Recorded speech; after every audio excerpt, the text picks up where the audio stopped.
The following examples will require your ability to use all of those concepts from the about finding the inverse. So thankfully, we can use the CAS to help us out just to speed up matters. So for example, in example 12a.2, for the matrix A equals 2, 3, 5, and 7, find the determinant of A, I can literally just type in DET, brackets, put in my matrix, 2, 3, 5, 7, and that gets me an answer of -1. For A, we want the inverse of A. We can just find the inverse by taking this, highlighting that matrix, dragging it down, going to the power of -1, and we get -7, 3, 5, and -2. And then we're going to check our inverse of A by multiplying both these A and inverse of A the other way around.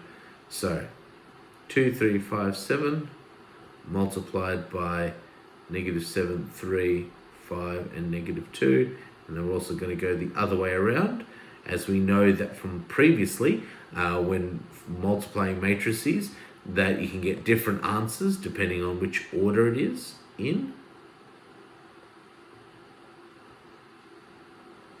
So by multiplying these together, again, I'm just going to click and drag. I'm going to multiply both of these together, and I get my glorious identity matrix. And then I'm just going to go the other way around as required.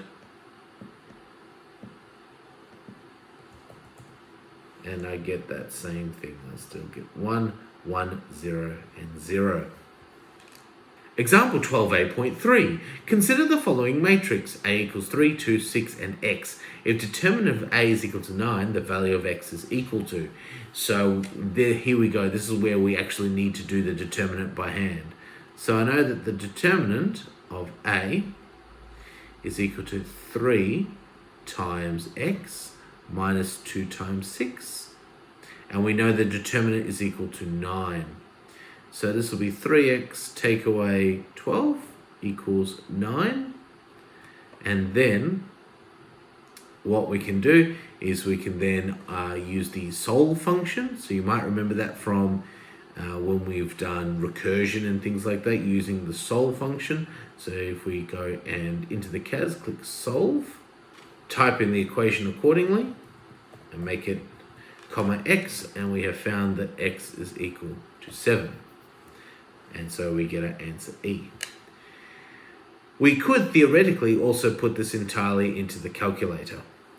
So if we started by going solve, and then putting DET for determinant, brackets, and getting our matrix out, 3, 2, 6, x, close the brackets, equals 9, solving for x, there we go, we can also get that equal to 7.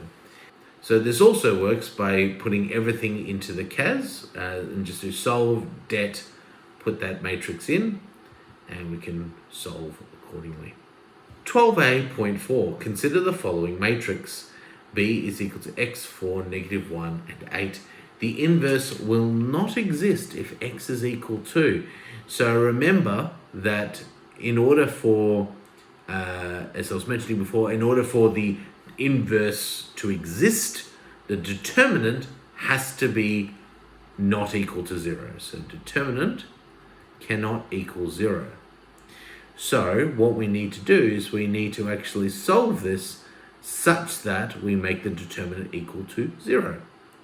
So the determinant of B will be equal to x times 8, take away 4 times -1, and make that equal to 0. So 8x plus 4 is equal to 0. And then we can use the solve function, otherwise that will be x at 8x is equal to -4, x is equal to -1/2. Or again, we can just put it into the CAS, we can be super efficient. And instead of solve det through, in fact, we could just rewrite this. X 4, negative 1, 8. Make it equal to 0. And we get negative 1/2.